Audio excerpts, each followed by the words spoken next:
Hello friends, ತಮಗೆಲ್ಲರಿಗೂ ಕೂಡ ಜ್ಞಾನಕಾಶಿ ಅಕಾಡೆಮಿಗೆ ಸ್ವಾಗತ. ಈ ಒಂದು ಕ್ಲಾಸ್ನಲ್ಲಿ 9ನೇ ತರಗತಿಯ ಬಹುಪದೋಕ್ತಿಗಳು ಈ ಒಂದು ಚಾಪ್ಟರಲ್ಲಿ ಬರುವಂಥ ಸಬ್ ಟಾಪಿಕ್ ಆದ ಬೀಜೋಕ್ತಿಗಳ ಅಪವರ್ತಿಸುವಿಕೆಯನ್ನು ಸ್ಟಡಿ ಮಾಡ್ತಾ ಇದ್ವಿ. ಹಿಂದಿನ ಒಂದು ಕ್ಲಾಸ್ನಲ್ಲಿ ಅಪವರ್ತನ ವಿಧಾನದಿಂದ ಯಾವ ರೀತಿಯಾಗಿ ನಾವು ಒಂದು ಬಹುಪದೋಕ್ತಿಯನ್ನು ಅಪವರ್ತಿಸುವುದು ಅಂತ ನಾವು ಅರ್ಥ ಮಾಡ್ಕೊಂಡಿದ್ವಿ. ಇವಾಗ ಇನ್ನೊಂದು ವಿಧಾನ ಇದೆ, ಅದು ಏನಂತಂದರೆ ಮಧ್ಯಪದವನ್ನು ವಿಭಜಿಸುವ ಮೂಲಕ ಅಪವರ್ತಿಸುವುದು ಹೇಗೆ ಎನ್ನುವುದನ್ನು ನಾವು ಈ ಒಂದು ಕ್ಲಾಸ್ನಲ್ಲಿ ತಿಳ್ಕೊಳ್ಳೋಣ. ಅದಕ್ಕೂ ಮುಂಚೆ ಈ ಚಾನಲ್ಗೆ ನೀವೇನಾದರೂ ಹೊಸಬರಾಗಿದ್ದರೆ ದಯವಿಟ್ಟು ನಮ್ಮ ಚಾನಲ್ಗೆ ಸಬ್ಸ್ಕ್ರೈಬ್ ಮಾಡಿಕೊಳ್ಳಿ. ಓಕೆ, ಅಪವರ್ತನ ವಿಧಾನದಿಂದ ಒಂದು ಪ್ರಮೇಯವನ್ನು ಹಿಂದಿನ ಕ್ಲಾಸ್ನಲ್ಲಿ ತಿಳ್ಕೊಂಡಿದ್ವಿ. ಈ ಒಂದು ಕ್ಲಾಸ್ನಲ್ಲಿ ಮಧ್ಯಪದವನ್ನು ವಿಭಜಿಸುವ ಮೂಲಕ ನಾವು ಒಂದು ಬಹುಪದೋಕ್ತಿಯನ್ನು ಯಾವ ರೀತಿಯಾಗಿ ಅಪವರ್ತಿಸುವುದು ಎನ್ನುವುದನ್ನು ಸ್ಟಡಿ ಮಾಡೋಣ. ಇವಾಗ ಮಧ್ಯಪದವನ್ನು ವಿಭಜಿಸುವ ಮೂಲಕ ಅಂದಾಗ ಒಂದು ಬಹುಪದೋಕ್ತಿ ಇದೆ, ಅದು ax² + bx + c ಅಂತ ಇರುತ್ತೆ. ಇದನ್ನು ಅಪವರ್ತಿಸುವ ವಿಧಾನ ಈ ರೀತಿಯಾಗಿದೆ. ಈ ಒಂದು ಬಹುಪದೋಕ್ತಿಯ ಅಪವರ್ತನಗಳು ಈ ರೀತಿಯಾಗಿದ್ದಾವೆ: p × x + q ಮತ್ತು rx + s ಆಗಿರಲಿ ಅಂತ ಹೇಳಿ ನಾವು ಅನ್ಕೋತೀವಿ.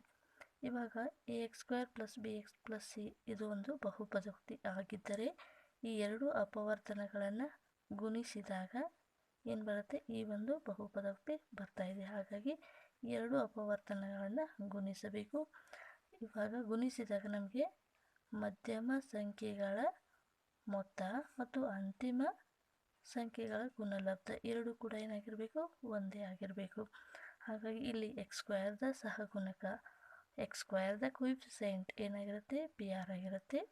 ಅಂದರೆ pr ಅಂದರೆ ಇದು ಹೋಲ್ ಟರ್ಮ್ a ಆಗಿರುತ್ತೆ. ಅದೇ ರೀತಿಯಾಗಿ x ಸಹಗುಣಕ ಇದು ಹೋಲ್ ಟರ್ಮ್ ಏನಾಗಿರುತ್ತೆ, b ಆಗಿರುತ್ತೆ. ಅದೇ ರೀತಿಯಾಗಿ c ಅಂದರೆ ಇದು qs ಆಗಿರುತ್ತೆ. ಇವಾಗ ನೋಡಿ ax² bx + c ಆಗಿರುತ್ತೆ. ಆ ಒಂದು ಟರ್ಮ್ಗೆ ನಾವು ಇಲ್ಲಿ ಇದನ್ನು ಹೋಲಿಸಲಾಗುತ್ತೆ. ಹಾಗಾಗಿ ಇಲ್ಲಿ ಸ್ಥಿರಾಂಕ c = qs ಆಗಿರುತ್ತದೆ.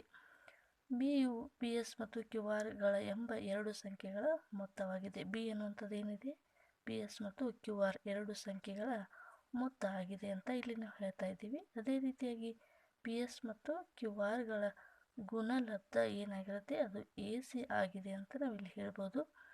ax² + bx + c ಇದನ್ನು ಅಪವರ್ತಿಸಲು ನಾವು b ಯನ್ನು ಗುಣಲಬ್ಧ ac ಅಂತ ಎರಡು ಸಂಖ್ಯೆಗಳ ಮೊತ್ತವನ್ನು ಬರೀಬೇಕು. ಈ ಒಂದು ಪ್ರಮೇಯ ನಮಗೆ ಕಂಪ್ಲೀಟಾಗಿ ಅರ್ಥ ಆಗಬೇಕಂದ್ರೆ ಇದಕ್ಕೆ ಸಂಬಂಧಿಸಿದ ಒಂದು ಎಕ್ಸಾಂಪಲನ್ನು ಇವಾಗ ನೋಡೋಣ. ಓಕೆ, ಉದಾಹರಣೆ ನೋಡೋಣ. ಏನಂತ ಇದೆ, 6x² + 17x + 5 ಇದನ್ನು ಮಧ್ಯಪದವನ್ನು ವಿಭಜಿಸುವ ಮೂಲಕ ಅದೇ ರೀತಿಯಾಗಿ ಅಪವರ್ತನ ಪ್ರಮೇಯನ ಉಪಯೋಗಿಸಿ ಅಪವರ್ತಿಸಿ. ಇವಾಗ ಇದೊಂದು ಬಹುಪದೋಕ್ತಿಯನ್ನು ಕೊಟ್ಟಿದ್ದಾರೆ, ಎರಡು ವಿಧಾನದಿಂದ ಅಪವರ್ತಿಸಿ ಅಂತ ಕೊಟ್ಟಿದ್ದಾರೆ. ಮಧ್ಯಪದವನ್ನು ವಿಭಜಿಸುವ ಮೂಲಕ ಮತ್ತು ಅಪವರ್ತನ ಪ್ರಮೇಯನ ಉಪಯೋಗಿಸಿ ಎರಡನ್ನು ಯೂಸ್ ಮಾಡಿದ್ದಾರೆ. ಮೊದಲನೇದಾಗಿ ನಾವು ನೋಡೋಣ ಮಧ್ಯಪದವನ್ನು ವಿಭಜಿಸುವ ವಿಧಾನದಿಂದ.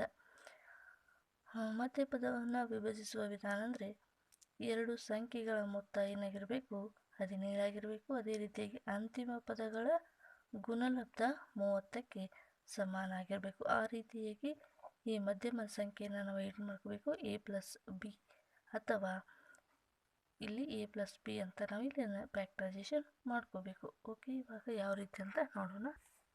ಮೊದಲನೇದಾಗಿ ಅಂತಿಮ ಸಂಖ್ಯೆಗಳ ಗುಣಲಬ್ಧ ಎಷ್ಟಿದೆ, 30 ಇದೆ. ಹಾಗಾದರೆ 30ರ ಅಪವರ್ತನಗಳನ್ನು ನೋಡ್ಕೋಬೇಕು. 30 ಎನ್ನುವಂಥದ್ದು 1ರಿಂದ 30ರಿಂದ 2ರಿಂದಲೂ ಭಾಗ ಹೋಗುತ್ತದೆ. ಅದೇ ರೀತಿಯಾಗಿ 2 ಮತ್ತು 15ರಿಂದ, 3 ಮತ್ತು 10ರಿಂದ, 5 ಮತ್ತು 6ರಿಂದ, 2 ಮತ್ತು 15ರಿಂದ ಈ 30 ಎನ್ನುವಂಥದ್ದು ಸಂಖ್ಯೆ ಏನಾಗುತ್ತೆ, ಭಾಗ ಹೋಗುತ್ತೆ. ನೋಡಿ, 31ಲಿ 30, 2 15ಲಿ 30, 3 10ಲಿ 30, 5 6ಲಿ 30, 2 15ಲಿ 30 ಈ ರೀತಿಯಾಗಿ 30ರ ಅಪವರ್ತನಗಳ ಜೋಡಿಯಾಗಿವೆ. ಓಕೆ, ಇವಾಗ ಈ ಒಂದು ಜೋಡಿಗಳನ್ನು ನಾವು ಕನ್ಸಿಡರ್ ಮಾಡಿದಾಗ ಯಾವ ಎರಡು ಸಂಖ್ಯೆಯನ್ನು ಕೂಡಿದಾಗ 17 ಬರ್ತಾ ಇದೆ, 15 + 2 ಕೂಡಿದಾಗ 17 ಬರುತ್ತೆ. ಹಾಗಾಗಿ ಮಧ್ಯಮ ಸಂಖ್ಯೆಗಳ ಮೊತ್ತ p + q = 17 ಅಂತ ಬರಬೇಕಾದ್ರೆ 2 ಮತ್ತು 15 ಆಗುತ್ತೆ. ಈ ರೀತಿಯಾಗಿ 6x² + 2 + 15x + 5 ಅಂತ ಬರುತ್ತೆ. 6x² + 2x + 15x + 5 ತಂದಾಗ ಇದನ್ನು ನಾವು ಈ ರೀತಿಯಾಗಿ ಫ್ಯಾಕ್ಟರೈಸೇಷನ್ ಮಾಡ್ಕೋಬೇಕು. 2x ಕಾಮನ್ ತೆಗಿಬೇಕು. 2x × 3x 6x² + 1 + 5 3x + 1 ಅಂದಾಗ ಈ ಒಂದು ಬಹುಪದೋಕ್ತಿ, ಈ ಒಂದು ಪಾಲಿನಾಮಿಯಲ್ನ ಅಪವರ್ತನಗಳು 3x + 1 ಇನ್ನೊಂದು 2x + 5 ಆಗಿರುತ್ತೆ. ಓಕೆ, ಹಾಗಾದರೆ ಈ ಒಂದು ಪ್ರಶ್ನೆಯನ್ನು ಅಪವರ್ತನ ಪ್ರಮೇಯನ ಉಪಯೋಗಿಸಿ ಯಾವ ರೀತಿಯಾಗಿ ನಾವು ಕಂಡುಹಿಡಿಯೋದಂತ ನೋಡೋದಾದರೆ 6x² + 17x + 5 ಅಂತ ಇದೆ. 6ಅನ್ನು ಕಾಮನ್ ತೆಗೆದಾಗ x² + 17/x × x 5/6 ಬರುತ್ತೆ ಈಕ್ವಲ್ಸ್ ಟು 6 p(x) ಆಗಿರಲಿ. ಈ ಒಂದು ಟರ್ಮ್ ಏನಾಗುತ್ತೆ p(x) ಆಗಿರಲಿ. a ಮತ್ತು b p(x)ನ ಶೂನ್ಯತೆಗಳಾದರೆ a ಮತ್ತು bಗಳೇನಾಗಿರ್ತವೆ ಅಂದರೆ p(x)ನ ಶೂನ್ಯತೆಗಳಾಗಿರ್ತವೆ. ಹಾಗಾದರೆ 6x² + 17x + 5 ತಂದಾಗ x - a x - b ಎನ್ನುವಂಥ ಎರಡು ಏನಾಗಿವೆ ಈ ಒಂದು ಬಹುಪದೋಕ್ತಿಯ ಶೂನ್ಯತೆಗಳಾಗಿವೆ. ಹಾಗಾದರೆ a × b ಮಾಡಿದಾಗ ಎಷ್ಟು ಬರಬೇಕು 5/6 ಬರಬೇಕು. a ಮತ್ತು bಗಳ ಸಾಧ್ಯತೆಗಳನ್ನು ಇವಾಗ ನೋಡೋಣ. ಅಂದರೆ ನಮಗೆ a ಮತ್ತು bಗಳು ಎರಡು ಶೂನ್ಯತೆಗಳಾದರೆ a ಮತ್ತು bಗಳು ಯಾವ ಒಂದು ಸಂಖ್ಯೆಯನ್ನು ನಾವು ಎಕ್ಸ್ನ ಪ್ಲೇಸ್ನಲ್ಲಿ ಹಾಕಿದಾಗ ಅದು 0 ಬರುತ್ತೆ ಅನ್ನೋದನ್ನು ಟ್ರಯಲ್ ಆ್ಯಂಡ್ ಎರರ್ ಮೆಥಡಿಂದ ನಾವು ಚೆಕ್ ಮಾಡಬೇಕು. ±1/2 ±1/3 ±5/3 ±5/2 ±1 ಅಂತ ಇದೆ. ಈ 2 ಟರ್ಮ್ಸ್ಗಳನ್ನು ಟ್ರಯಲ್ ಎರರ್ ಮೆಥಡಿಂದ ಅಂದರೆ ಪ್ರಯತ್ನ ಮತ್ತು ಪ್ರಮಾದದಿಂದ ನಾವು ಈ ಒಂದು ಸಂಖ್ಯೆಗಳನ್ನು ಇಲ್ಲಿ ಅಪ್ಲೈ ಮಾಡಿ ನೋಡಿದಾಗ 1/2 ನಾವು ಎಕ್ಸ್ನ ಪ್ಲೇಸ್ನಲ್ಲಿ ಅಪ್ಲೈ ಮಾಡಿದಾಗ ಇಸ್ ನಾಟ್ ಈಕ್ವಲ್ ಟು 0 ಬರ್ತಾ ಇದೆ. ಅದೇ ರೀತಿಯಾಗಿ ಉಳಿದ ಎಲ್ಲ ಟರ್ಮ್ಗಳನ್ನು ಚೆಕ್ ಮಾಡಿ ನೋಡಿದಾಗ ಎಕ್ಸ್ನ ಪ್ಲೇಸ್ನಲ್ಲಿ 1/3 ಅಪ್ಲೈ ಮಾಡಿದಾಗ ಈ ಒಂದು ಬಹುಪದೋಕ್ತಿ ಏನು ಬರ್ತಾ ಇದೆ 0 ಬರ್ತಾ ಇದೆ. ಹಾಗಾಗಿ x + 1/3 ಎನ್ನುವಂಥದ್ದು p(x)ನ ಒಂದು ಅಪವರ್ತನ ಆಗಿರುತ್ತೆ. ಅದೇ ರೀತಿಯಾಗಿ ಇನ್ನೊಂದು ಪರೀಕ್ಷಾ ಕ್ರಮದಿಂದ ಅಂದರೆ ಈ ಒಂದು ಉಳಿದ ಎಲ್ಲ ಅಪವರ್ತನ ಸಾಧ್ಯತೆಗಳನ್ನು ನಾವು ಚೆಕ್ ಮಾಡಿ ನೋಡಿದಾಗ -5/2 ಕೂಡ ಇನ್ನೊಂದು ಅಪವರ್ತನ ಆಗಿದೆ ಅಂತ ನಾವಿಲ್ಲಿ ಹೇಳ್ಬೋದು.